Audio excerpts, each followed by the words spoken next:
2007. My name is Nur Anisat Clementina Asri. My name is Masyafiqah binti Runat. My name is Nur Zulfa binti Ahmad Suhaib. We will be presenting about Pendakwa Raya Mrs. Abdul Malik case. In September 2017, the accused Abdul Malik bin Rosli and the Hussein bin Abdul Rahim first connected via WeChat.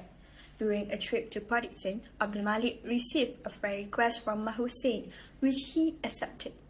In January 2018, Abdul Malik updated his WeChat status stating he was bored and looking for a job. Hussein then contacted him via WeChat, offering to help him find employment in Patterson. When informed that the accused did not have any money to travel to Patterson, Hussein asked for the phone number and the bank account details of the accused. Hussein transferred 50 ringgit to Abdul Malik's account to fund his travel expenses. He then traveled from Johor to Seremban by bus and was picked up by Hussein and taken to Hussein apartment at the Klinik Kesihatan Liquid Quarters. Abdul Malik stayed at Hussein apartment for 3 days. According to Abdul Malik's testimony, Hussein is allegedly made sexual advances, including performing fellatio and requesting anal intercourse. The accused claimed he reluctantly complied out of fear and shock. Tension escalated as Abdul Malik confronted Hussein about the job offer, but Hussein ignored him. In late night on 18 January, Abdul Malik entered Hussein bedroom while Hussein was asleep. He struck Hussein multiple times on the head using a helmet. Abdul Malik claimed he attacked Hussein out of anger and frustration and to escape. After the attack, Abdul Malik took the following items from Hussein, which are motorcycle keys and wallet. He then fled the apartments on the victim's motorcycle. In January 2018, Hussein did not show up for work, raising suspicion among his colleagues.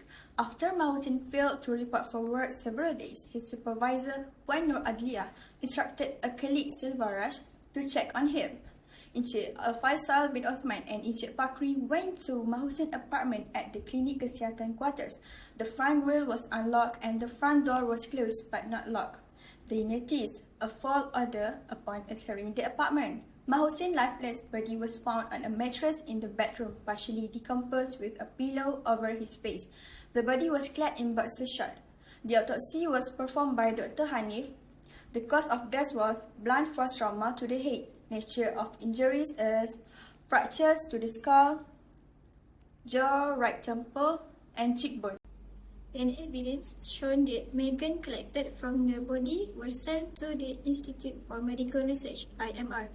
Entomologist Dr. Nazdi Haji Wasi Ahmad identified the larvae as belonging to 2 species of lice, which are Chrysomia megacephala and Megacelia scalaris. So it shows that third instar larvae of Megacelia scalaris were discovered. Indicates the larvae have developed over 4 days. As explained by Dr. Nazdi, flies lay eggs on a body within hours of death. The eggs develop into larvae through 3 stages before pupation. Dr. Nazdi observed third instar larvae Megacelia scalaris, which appear about 4 days after egg laying. Postmortem interval calculation, time of death was estimated as 18 January 2018. This evidence refined the autopsy estimate and corroborated other circumstantial evidence. Expert witness from the chemist department discovered other evidence, which was hair recovered from the accused department and it matched the accused DNA. 3 cigarette butts recovered also matched the accused DNA, which was Abdul Malik, but no DNA that implicate the accused collected from the bedroom where the body was found. The case was investigated under Section 300. Section 300 is for murder case. The meaning of this section is if the act by which the death is caused is done with the intention of causing death. The section proved by, firstly, the fact that the accused had hit the accused at the head support with the intention to cause death. Secondly, the fact that the blows landed multiple times at the head area.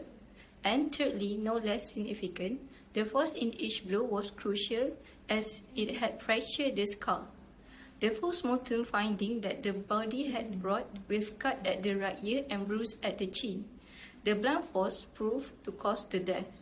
Role of forensic entomologists are various, such as in estimation of postmortem interval.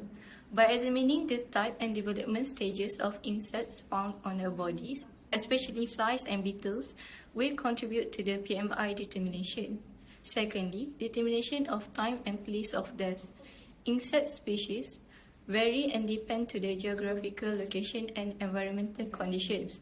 Some species only available on certain location. Thirdly, the cause of death.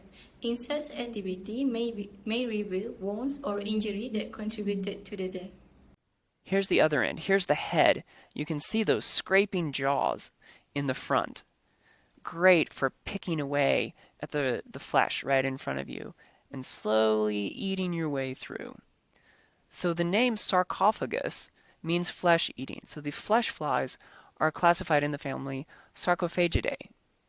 Another group of flesh-eating flies are called the blowflies, and they're named in Greek for their brilliant colors. They're usually shiny blue or green, and they're named Calliphoridae.